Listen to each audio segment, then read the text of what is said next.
Noong umagang iyon, ang hangin sa lungsod ng Lucena ay mamasa-masa pa matapos ang magdamag na pag-ulan. Ang mga dahon ng nara sa gilid ng kalsada ay nagpapatakpa ng tubig, at ang halimuyak ng basang lupa ay humahalo sa ugong ng mga tricycle at jeepney na nagsisimula ng punuin ang mga lansangan. Sa gitna ng papalakas na ingay at pagmamadali, isang matandang babae ang marahang humahakbang sa bangketa. Maliit ang kanyang pangangatawan, bahagyang hukot na ang likod, ngunit ang kanyang mga yapak ay matatag at balanse, isang katangiang bihirang makita sa mga kaedad niya.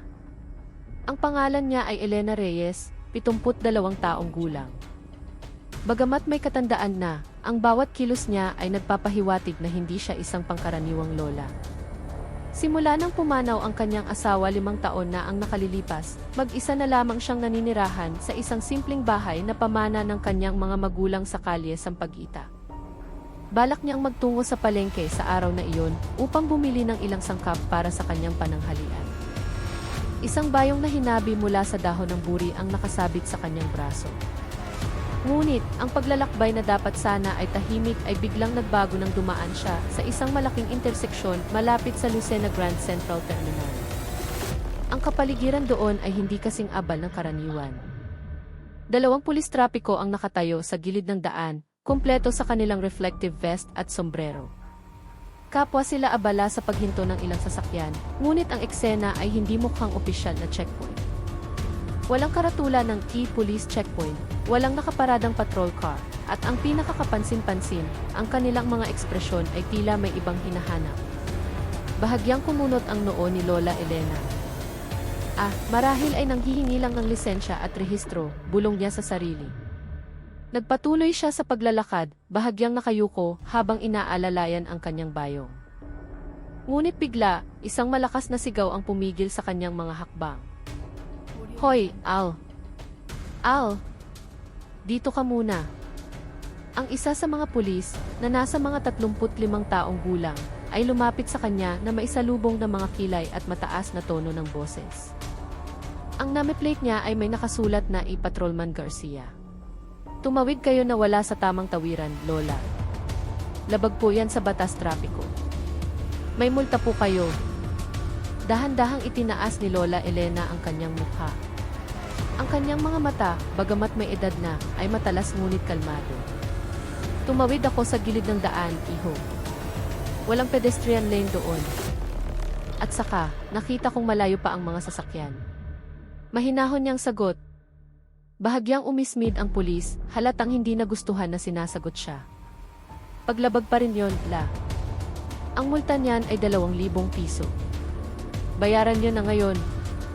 2,000. Natigilan si Lola Elena. Hindi dahil sa takot, kundi dahil sa pagkalito. Maraming beses na siyang nakakita ng mga ganitong klaseng pulis na pilit na pinagbabayad ang mga tao ng agarang multa. Pero ang mangotong sa isang matandang babae sa gilid ng daan ay tila sobra na. Bago pa man siya makapagsalita, ang isa pang pulis, mas malaki ang katawan at mas mabagsik ang anyo, ay humakbang palapit. Anong problema, Garcia? Tanong nito, habang matalim na nakatingin kay Lola Elena. Itong si Lola, lumabag. Pero nagmamatigas. Akala niya yata wala tayong kapangyarihan dito, may pagmamaliit na sagot ni Garcia. Huminga ng malalim si Lola Elena, sinusubukang manatiling mahinahon. Paumanhin, mga iho, pero hindi ganyan ang intensyon ko. Kung talagang nagkamali ako, susunod ako sa tamang proseso. Pero kailangan ko ng malinaw na ebidensya ng aking paglabag. At kung may ticket man, dapat may opisyal na resibo. Hindi pwedeng hihingi na lang kayo ng pera ng ganyan. Umismid ang pulis na malaki ang katawan. Aba, matandang to, nagmamarunong pa. Sige na, La. Huwag mo nang pahirapan ang sarili mo. Bayaran mo na yung 2,000 tapos ang usapan. Kung hindi, dadalhin ka namin sa presinto. Ilang motorista na dumaraan ang napapatingin, ngunit walang naglakas loob na huminto. Ang mga sitwasyong tulad nito, lalo na kung sangkot ang pulisya, ay karaniwang iniiwasan ng mga tao. Hinawakan ni Lola Elena ang dulo ng kanyang bayong. Itinikom niya ang kanyang mga labi, pinipigilan ang sarili na magpadala sa emosyon. Sa kanyang edad, sanay na siyang harapin ang iba't ibang mahihirap na sitwasyon. Ngunit ang mahamak at makotongan ng ganito ay nagdulot pa rin ng bahagyang paninikip sa kanyang dibdib. Kung kailangan pumunta sa presinto, ayos lang sa akin, sabi niya. Pero hindi ako magbabayad dito sa kalsada. Nang marinig iyon, tila umakyat ang dugo sa ulo ni Patrolman Garcia. Matigas talaga ang ulo ng matandang to. Gusto mo bang manlaban sa pulis, ha? Itinaas ni Garcia ang kanyang kamay na tila itutulak ang balikat ni Lola Elena. Ilang mga residente na nakakakita ang nagsimulang mag-alala, ngunit walang sapat na lakas ng loob na makialam. Lalong uminit ang sitwasyon, ngunit eksakto sa sandaling halos dumampi na ang kamay ng pulis sa kanya, kumilos si Lola Elena. Mabilis ang kanyang galaw.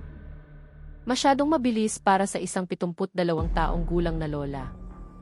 Sa isang maliit na hakbang patagilid, ikiniling niya ang kanyang katawan at ang kamay ni Garcia ay dumaan lamang sa hangin. Bahagyang nawala ng balanse ang pulis. Nanlaki ang mga mata ng dalawang pulis, hindi makapaniwala na ang isang matandang babae ay nakaiwas sa isang kilos na ganoon kabilis. Anong ginagawa niyo, La? Inis na sigaw ni Garcia, sinusubukang itago ang kanyang pagkahiya. Nanatiling kalmado si Lola Elena. Iho, huwag kang basta-basta dumadampi sa tao ng walang dahilan. Umungol ang malaking pulis. Malinaw na naghahanap ng gulo ang matandang to. Pilitin na natin para malaman niya kung sino tayo. Humakbang siya pasulong, handang sa pilitang hilahin ang braso ni Lola Elena. Ngunit muli, sa isang makinis ngunit tiyak na galaw, umikot si Lola Elena, iniwasan ang hawak, at tumayo sa kabilang panig sa isang ligtas na posisyon. Walang karahasan, walang pag-atake, ngunit ang kanyang liksi at katumpakan ay malinaw na hindi ordinaryo. Sa sandaling iyon, isang kislap ng hindi paniniwala ang lumitaw sa mukha ng dalawang pulis. Sino ka ba talaga, Ale? Tanong ng malaking pulis na si Santos, na may mas mahinang boses ngunit puno ng pagdududa. Huminga ng malalim si Lola Elena.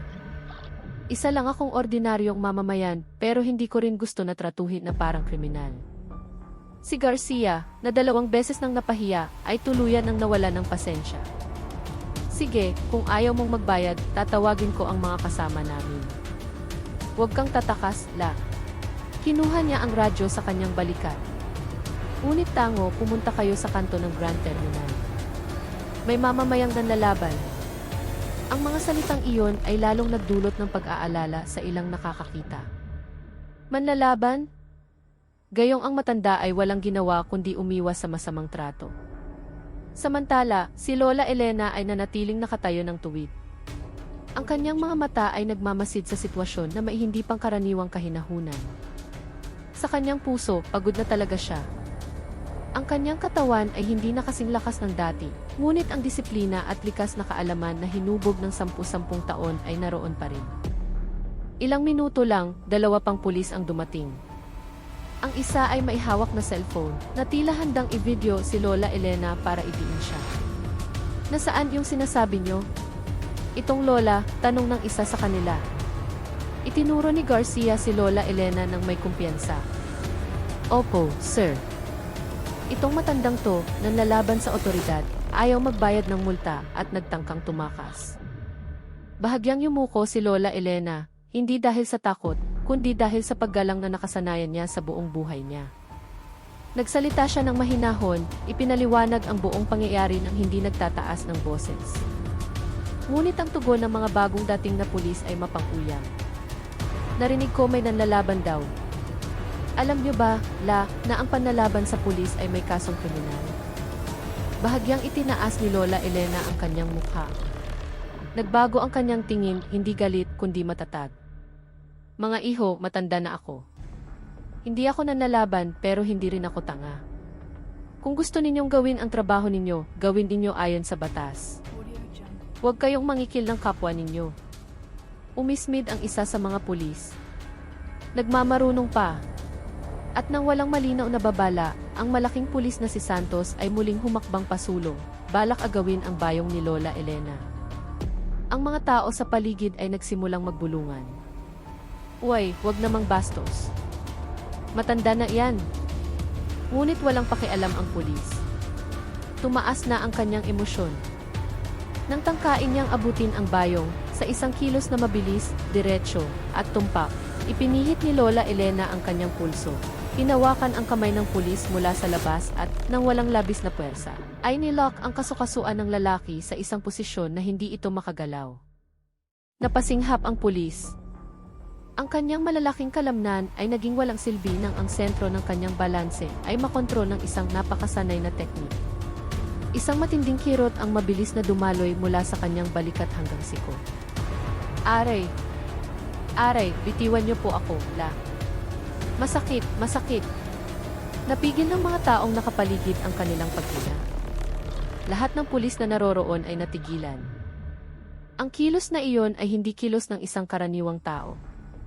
Malinaw na iyon ay isang mataas na antas ng martial arts, isang teknik sa pagtatanggol sa sarili na tipikal sa pagsasanay ng militar.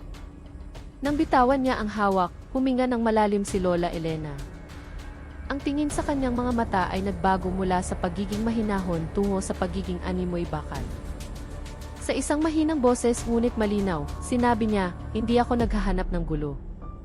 Ako si Elena Reyes, retiradong major ng Hukbong Katihan ng Pilipinas, at kasalukuyan niyo akong sinusubukang kutongan." Katahimikan. Lahat ng mga pulis ay natulala na para bang tinamaan ng kidlat sa ibabaw mismo ng kanilang mga ulo. Ilang residente na nakarinig ng kanyang pangalan at katayuan ay agad na nagbulungan. "Wow, retiradong major pala," sabi ng isa. "Kaya pala ang bilis ng kilos." Naku, malas naman ng mga pulis na iyan. Si Patrolman Garcia, na siyang pinakamayabang kanina, ay biglang namutla. Nanginginig ang kanyang mga kamay. Ilang beses bumuka ang kanyang bibig, ngunit walang salitang lumabas. Ang pulis na si Santos, nakalalok lang ng kasukasuan, ay hinihimas pa rin ang masakit niyang braso, nakatingin kay Lola Elena na maihalong takot at iyak. Inayos ni Lola Elena ang kanyang alampay, hinawakan ang kanyang bayong, at nagsalita ng may diin, ngunit magalang pa rin, "Hinihiling kong tawagan ninyo ang inyong superior ngayon din. Hindi ako aalis dito hanggat hindi ito nare-resolba ng maayos." Walang nangahas na sumuway. Yumuko si Garcia. Ang kanyang mukha ay kasing pula ng ladrilyo. "Oo po, ma'am. Tatawagan ko po." Sa araw na iyon, sa ilalim ng unti-unting luminaw na kalangitan ng Lucena, natanto ng 4 na mayabang na pulis na maling tao ang kanilang binangga. Isang matandang babae na mas matapang at mas kagalang-galang kaysa sa kanila. Ngunit, hindi pa tapos ang pangyayari dahil ang pagdating ng kanilang hepe ay magbubukas ng isang kwentong mas malaki pa. Ang kapaligiran sa interseksyon ng Grand Terminal ay biglang tumahimik. Ang mga motorista na dati sumusulyap lang mula sa malayo ay huminto na ngayon sa gilid, nanonood na maihalong pag-usisa at kaba. Hindi nila akalain na ang matandang payat at marahan maglakad ay isa palang retiradong opisyal ng militar. Si Patrolman Garcia, na kanina ay pinakamatapang, ay yumuko ng husto habang kinukuha ang kanyang radyo upang tawagan ang kanyang superior. Nanginginig ang kanyang boses, malayong-malayo sa mayabang na tono niya kanina. Unit 2. Sa may Grand Terminal. May espesyal na insidente, na utal niyang sabi.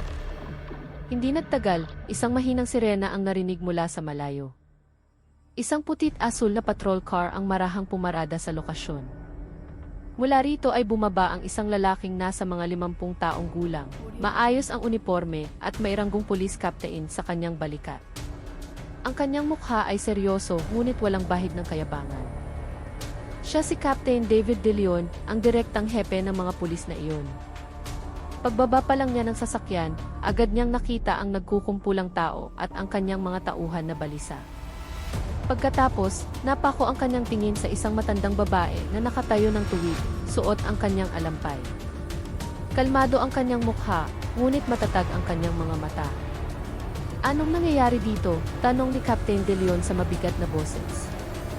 Napalunok si Garcia at lumapit na naninigas ang katawan. Report po, sir.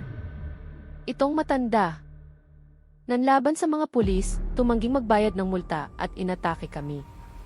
Kumunot ang noo ni Captain De Leon. Sinulyapan niya ang namumulang kamay ng isa sa kanyang mga tauhan. "Inatake kayo." Tinitigan niya si Lola Elena mula ulo hanggang paa. Sa lohika pa lang, mahirap paniwalaan. Ang mga tao sa paligid ay nagsimula ng magsalita. Hindi po ganyan, sir. Itong mga pulis ang sapilitang humihingi ng 2,000 piso. Walang kasalanan si Lola. Ang mga boses mula sa iba't ibang direksyon ay nagpatalim sa tingin ni Captain De Leon sa kanyang mga tauhan. Humingi kayo ng 2,000. Saang regulasyon galing yan? Natigilan si Garcia. Kasi, itong si Lola. Ngunit bago pa niya maipagpatuloy ang kanyang kasinungalingan, humakbang si Lola Elena. Ang kanyang boses ay mahinahon ngunit napakatatak. Maaari ko pong ipaliwanag, Kapitan. Nagbigay ng maliit na senyas ng paggalang si Captain De Leon. Nagbago ang kanyang kilos, naging mas magalang tulad ng isang nakababatang nakikipag-usap sa isang taong karapat-dapat igala. Sige po, ma'am. Nang may kaayusan at kalinawan, ipinaliwanag ni Lola Elena ang lahat mula sa simula. Kung paano siya pinigilan ng walang malinaw na dahilan, kinutongan, at 2 beses na tinangkang hawakan at pilitin. Hanggang sa napilitan siyang gumamit ng kaunting kaalaman sa pagtatanggol sa sarili upang maiwasan ang masamang trato. Bawat pangungusap niya ay detalyado, ngunit walang emosyon, isang katangian ng isang dating sundalo na sanay magbigay ng tumpak na ulat. Ang mukha ni Captain De Leon ay lalong tumigas, tila batong binabagsakan ng ulan. Nang matapos ang kwento, tiningnan niya ang kanyang mga tauhan isa-isa. Totoo ba ang lahat ng ito? Malamig niyang tanong. Walang nangahas sumagot. Tanging kaba sa kanilang paghinga ang maririnig. Nagsimulang magbulungan ang mga tao, nararamdaman na ang katotohanan ay nasa panig ni Lola Elena. Mas lumakas ang kanilang loob. May video po ako, sir, sabi ng isang nagtitinda ng sigarilyo na kanina itahimik lang. Itinaas niya ang kanyang cellphone. Nirecord ko po mula pa kanina noong nagsisigaw yung pulis. Sa video, malinaw na maririnig si Garcia na pilit humihingi ng pera para sa agarang tiket. Agad na namutla ang mga pulis. Wala nang puwang para tumanggi. Ipinikit ni Captain De Leon ang kanyang mga mata at huminga ng malalim. Pagkatapos, may matatag na hakbang, lumapit siya kay Lola Elena. Ma'am, humihingi po ako ng paumanhin sa ngalan ng aking mga tauhan. Hindi po dapat nangyari ito. Bahagyan niyang iniyuko ang kanyang ulo, isang forma ng paggalang na bihirang gawin ng isang opisyal ng pulisya sa isang sibilyan. Nahihiya po ako sa inasal ng mga tauhan ko. Umiling ng bahagya si Lola Elena. Iho, ang mahalaga ay hindi ang pagkakamali, kundi kung paano ninyo ito itatama. Tila gumaan ang loob ni Captain De Leon sa mga salitang iyon. Ngunit alam niyang hindi ganoon kasimple ang problema. Mayroon siyang napapansin na kakaiba. Ang mga ulat mula sa kanyang mga tauhan ay madalas na hindi magkatugma sa mga nakalipas na buwan. Dumarami ang reklamo ng mga residente at ang mga batang pulis na nangwotong kanina ay tila hindi lang ito unang beses ginawa. Habang inaalok ni Captain De Leon si Lola Elena na maupo muna sa patrol car, bigla siyang napatitig sa mukha ng matanda. Tila may nakilala siya mula sa nakaraan. Ma'am, pasensya na po, kayo po ba si Ma'am Elena Reyes? Anak ng yumaong si Sergeant Major Ricardo Aguilar. Napatingin si Lola Elena sa kanya, bahagyang nagulat.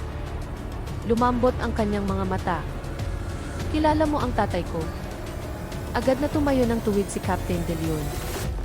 Kilalang kilala po, ma'am. Ang tatay niyo po ang senior instructor sa training center ng Army. Ang tatay ko po ay isa sa mga estudyante niya. Ang mga taong nakarinig ay natahimik. Isang bigla ang paggalang ang lumitaw para sa matanda. Umiti ng bahagya si Lola Elena. May kaunting pananabik sa kanyang boses. Sino ang pangalan ng tatay mo? Sumadi po, ma'am. Sergeant Sumadi. Madalas niyang ikwento na may malaki siyang utang na loob kay Instructor Aguilar. Lumambot ang mukha ni Lola Elena, puno ng damdamin. Naaalala ko si Sergeant Sumadi. Madalas siyang magdala ng nilagang saging para sa mga instructor tuwing pahinga. Ang mga nanonood ay parang nanonood ng isang totoong drama, puno ng sorpresa at mga nakaraang nag-ugnay. Ngunit, ang usapan ay biglang natapos ng may malakas na boses na nagmula sa bangketa. Hoy, anong kaguluhan ito? Isang lalaking may makapal na bigote at suot na orange vest ang biglang pumasok sa umpukan habang nakaturo sa mga pulis. Bakit may ganito kalaking gulo? Nakakaabala sa trapiko. Isa pala siyang traffic enforcer ng lokal na pamahalaan. Ang kanyang mukha ay nagpapakita ng pagnanais na makisawsaw sa kapangyarihan ng hindi alam ang sitwasyon. At yung matandang yan, bakit nanggugulo? Sigaw niya, itinuturo si Lola Elena. Agad na nagprotesta ang mga tao. Sir, wag po kayong basta-basta magbintang. Sila pong mga pulis ang may kasalanan. Ngunit walang pakialam ang traffic enforcer. Lumapit siya, masyadong malapit, hanggang sa halos madampian niya ang balikat ni Lola Elena. Ngunit, isang segundo bago dumampi ang kanyang kamay, may pumigil sa kanyang braso ng mabilis. Hindi si Lola Elena, kundi si Captain De Leon mismo. Teka lang, Ginoo, mariin niyang sabi. Hindi mo alam ang sitwasyon at huwag mo siyang basta-basta hahawakan. Nagulat ang enforcer. Aba, sino ba iyan? Bakit kailangan mag-ingat?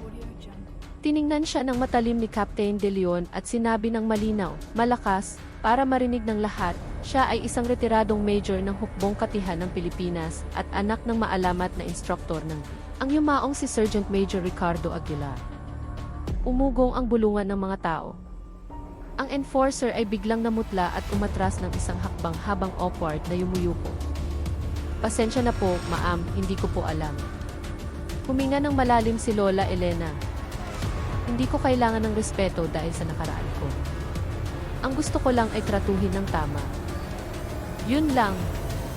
Ang mga salitang iyon ay nagpatahimik sa lahat. Ngunit, hindi pa roon natapos ang kwento.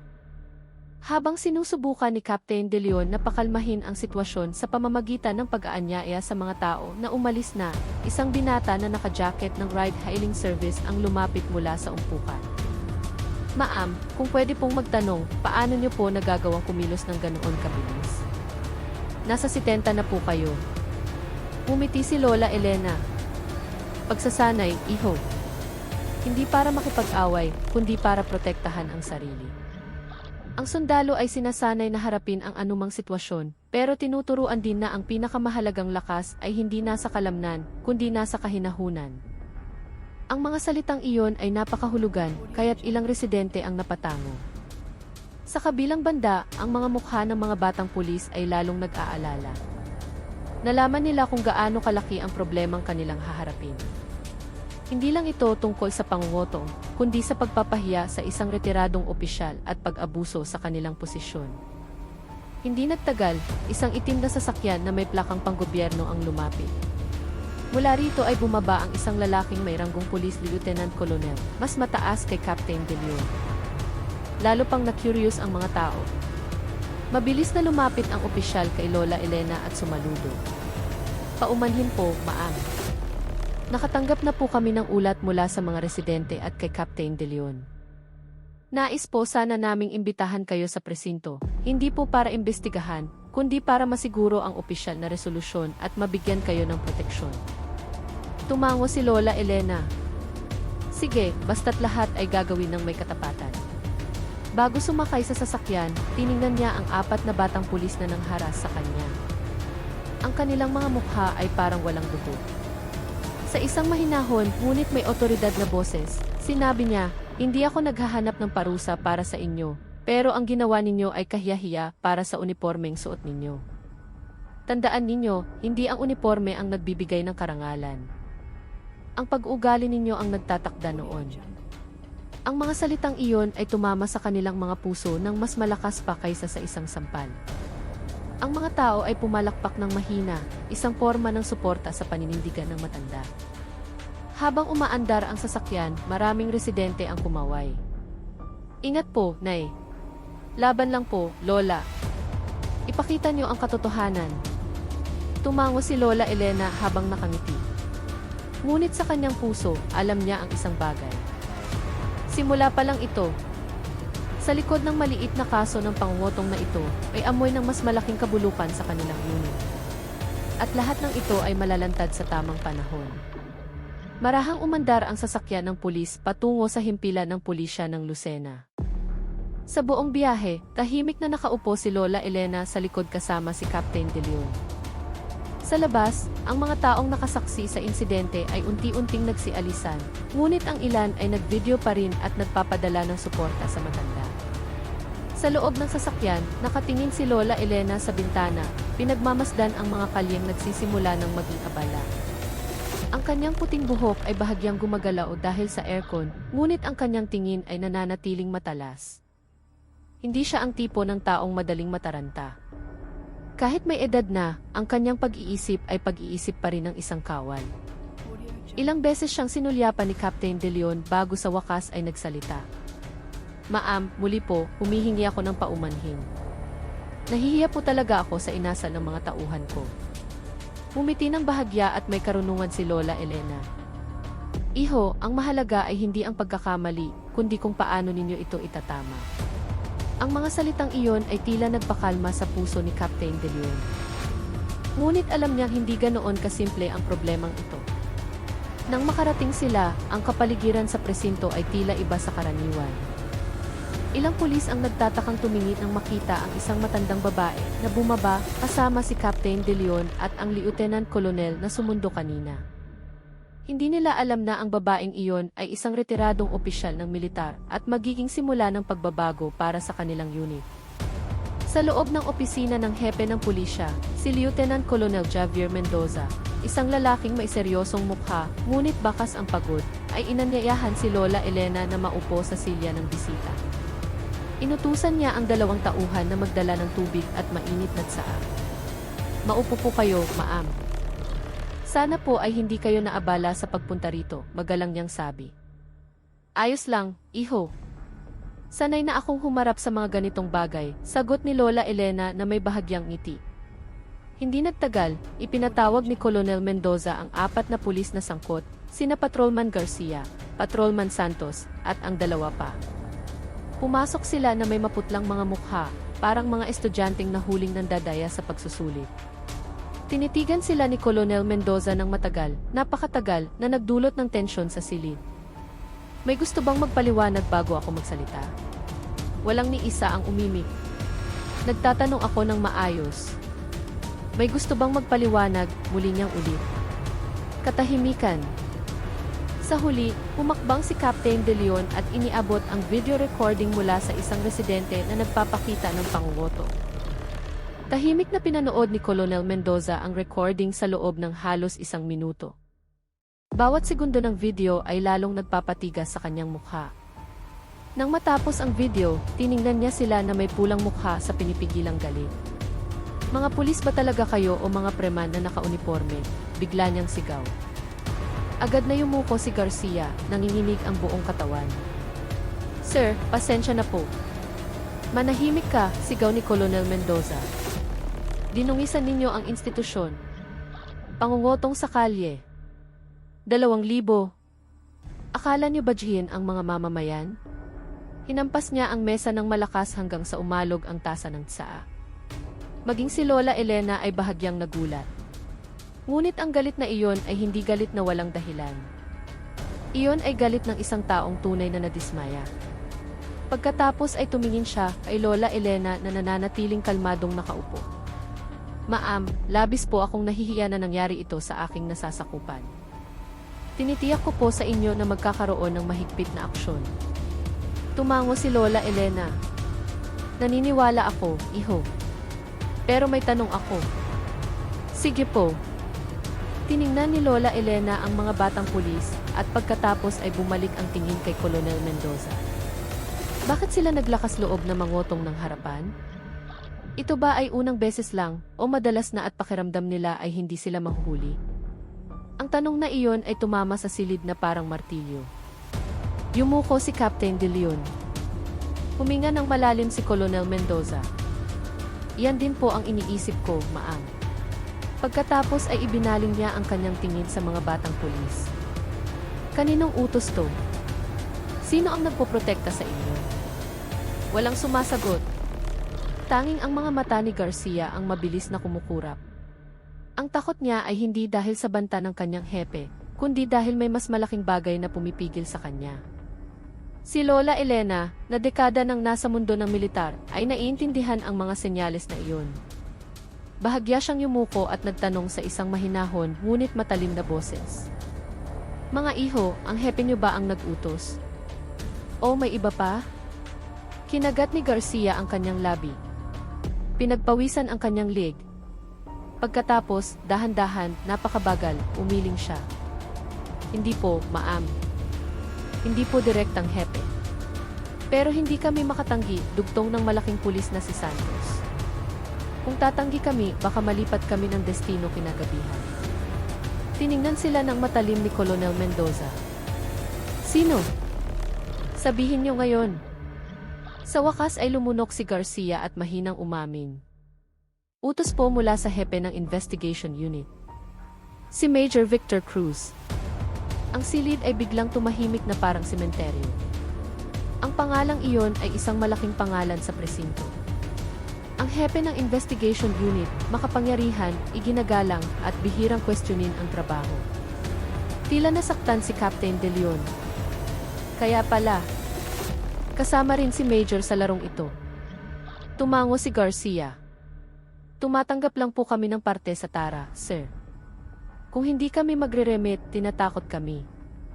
Ipinikit ni Colonel Mendoza ang kanyang mga mata. Nag-igting ang kanyang panga. Hindi niyo ba naiintindihan ang ginagawa ninyo? Hindi lang ninyo sinisira ang pangalan natin, sinisira ninyo ang tiwala ng mamamayan na marupok na. Itinaas ni Lola Elena ang kanyang kamay, nagpapahiwatig na gustong magsalita.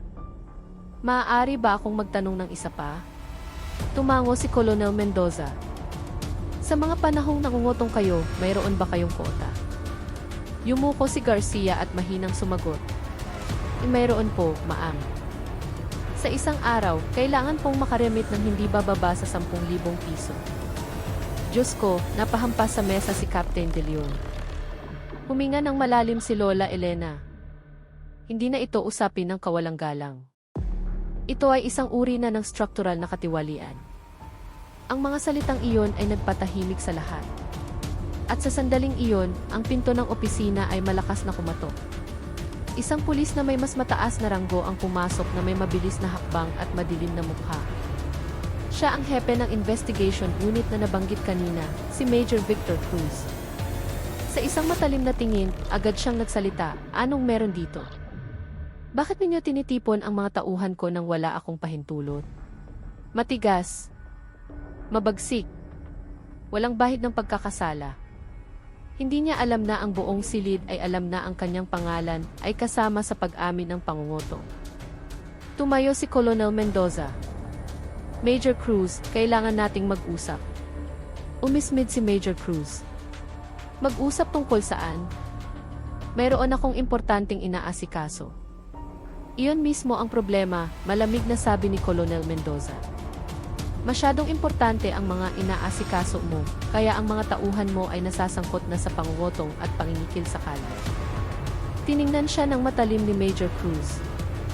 Anong ibig mong sabihin? Pagkatapos ay napatingin siya kay Lola Elena, at ang kanyang tingin ay bahagyang nagbago, na para bang may nakilala. Ito ba yung sinasabi nila, mapang-uyam niyang sabi? Itong matanda ang gumagawa ng gulo. Sa isang iglap, natigilan ang buong silid. Gustong sumabog ni Captain De Leon sa galit, ngunit pinigilan niya ang sarili. Si Lola Elena ay ngumiti lamang ng bahagya. Iho, hindi mo alam kung ano ang ginawa mo ngayon. Bahagyang tumawa si Major Cruz. Isang matanda lang. Anong mahirap dyan? Agad na nagsalita si Captain De Leon ng may diin. Hindi siya basta-basta matanda. Siya ay isang retiradong major ng Philippine Army. Natigilan sandali si Major Cruz, ngunit ang kanyang ekspresyon ay bumalik sa pagiging mapang-uyam. O, ano ngayon? Dahil ba doon, hindi na siya sakop ng batas? Dahan-dahang tumayo si Lola Elena. Maliit ang kanyang katawan, ngunit ang kanyang aura ay tila pumuno sa buong silid. Hindi, iho. Ang nagbibigay sa isang tao ng proteksyon ay ang katotohanan. At gusto kong malaman kung gaano kalalim ang maruming laro na pinapatakbo mo. Tiningnan siya ni Major Cruz at tumawa ng may pagmamaliit. Lola, asikasuhin niyo na lang po ang edad ninyo. Internal na usapin namin ito. Ngunit bago pa siya makatalikod, sinabi ni Colonel Mendoza sa isang napakalamig at puno ng diin na boses, "Hindi, Major. Ngayon, ito ay problema mo na."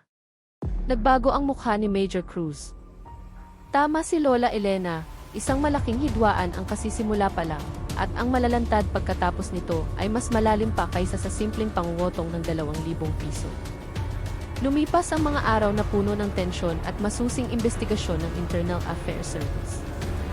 Ang kwento ni Lola Elena ay kumalat hindi lang sa Lucena, kundi sa buong bansa, salamat sa video na naging viral at sa mga matatapang na saksi. Ang imahe ng isang matandang retiradong opisyal na buong tapang na hinarap ang katiwalian ay naging simbolo ng pag-asa para sa marami. Ang unang araw ng paglilitis ay dumating. Puno ang korte. Sina Major Cruz, Patrolman Garcia, Santos, at ang iba pang sangkot ay nakaupo sa panig ng mga akusado. Nang bumukas ang pinto, pumasok si Lola Elena. Tumahimik ang buong silid. Noong gabing iyon, simula ng kanyang testimonya, tinangka akong saktan, pilit na pinagbintangan, at kinutongan sa gilid ng daan. Naramdaman ko ang takot, hindi para sa sarili ko, kundi para sa mga ordinaryong mamamayan na maaaring maging biktima nila araw-araw. Nagkagulo ang silid. Biglang tumayo si Major Cruz, sumisigaw. Kasalanan niya. Isang setup ang lahat ng ito. Hindi ko pinagsisisihan ang ginawa ng mga tauhan ko. Dapat lang siyang turuan ng leksyon. Sumabog sa galit ang mga tao sa korte. Ang paglilitis ay naging isang bagyo ng mga akusasyon at pagtanggi, ngunit ang sariling pag-amin ni Cruz, na dulot ng kanyang galit at pagmamataas, ang nagselyo sa kanyang kapalaran at ng kanyang mga kasabwat. Sa araw ng hatol, umaapaw ang tao sa korte. Binasa ng hukom ang sentensya. Ang akusadong si Major Victor Cruz ay napatunayang nagkasala at hinahatulan ng dismissal from service at habang buhay na pagkakakulong para sa krimen ng robbery, extortion at grave misconduct. Ang mga akusadong sina Patrolman Garcia, Santos at iba pa ay hinahatulan ng dismissal from service at pagkabilanggo ng 10 taon. 3 beses pumalo ang gavel. Nagwala si Cruz at sumigaw hanggang sa kinalagad siya ng mga pulis palabas ng korte. Nanlambot naman ang katawan ng mga batang pulis habang inaakay palayo. Dumagundong ang silid sa halo-halong sigawan ng tuwa at hikbi ng ginhawa. Ipinikit ni Lola Elena ang kanyang mga mata, huminga ng malalim. Ang mabigat na pasan sa kanyang dibdib ay unti-unting gumaan. Sa labas ng korte, maliwanag ang sikat ng araw. Pinagkaguluhan ng mga reporter si Lola Elena. "Ano po ang masasabi ninyo pagkatapos ng hatol?" tanong ng isa. Tumingin si Lola Elena diretso sa kamera. Ang kanyang boses ay mahinahon ngunit puno ng kahulugan. "Ang gusto ko lang sabihin, huwag nating maliitin ang sinuman, matanda man o bata. Ang pisikal na sugat ay naghihilom, ngunit ang sugat ng isang institusyong sinira ng katiwalian ay mas malalim. Sana ay magsilbing aral ang kasong ito upang wala ng ibang kailangang dumanas ng aking naranasan." Ang kanyang mga salita ay nagpatahimik sa marami. Sa unang pagkakataon sa mahabang panahon, umiti si Lola Elena ng isang tunay na ngiti. Tumingala siya sa asul na kalangitan, tiyak na bagamat may peklat ang kanyang hinaharap, ang kanyang landas ay bukas na ngayon, tinatanglawan ng bagong liwanag ng pag-asa. Ang mga araw matapos ang hatol ay kakaiba sa Lucena. Ang hangin sa umaga, na dati puno ng tsismis, ay napuno na ngayon ng mga usapan ng ginhawa. Dahan-dahang sinimulan ni Lola Elena na buuin muli ang kanyang buhay. Nagtayo siya ng isang maliit na hardin sa kanyang bakuran. Ang unang ngiti na inialay niya sa mga kapitbahay ay umantig sa maraming puso. Nakita nila na ang pisikal at emosyonal na sugat ay maaaring maghilom kung pipiliin ng puso na bumangon. Minsan, naglalakad si Lola Elena patungo sa gilid ng terminal kung saan muntik na siyang mapahamak. Tatayo siya malapit sa lugar kung saan siya hinarap. Doon, magdarasal siya sa kanyang puso, "Pinapatawad ko na kayo. Hindi para sa inyo, kundi para sa sarili ko. Ayokong mabuhay na may puot." Sa paglipas ng mga araw, muling natagpuan ng Lucena ang kapayapaan. Ngunit ang kwento ni Lola Elena ay nanatiling isang aral na ipinapasa mula sa bibig hanggang bibig. Narinig ito ng mga bata bilang isang kwento ng katapangan. Kinuha ito ng mga matatanda bilang isang babala. At naalala ito ng mga nakatatanda bilang patunay na ang kasakiman ay maaaring gawing mas malupit ang isang tao kaysa sa anumang hayop. Si Lola Elena mismo ay hindi na muling lumingon sa nakaraan na may luha. Alam niyang ang kanyang buhay ay puno ng mga peklat, ngunit alam din niyang binigyan siya ng pagkakataong maging mas matatag. Ang kalangitan sa dapit hapon sa lungsod ay kulay pula, na tila sumasaksi sa mahabang paglalakbay ng isang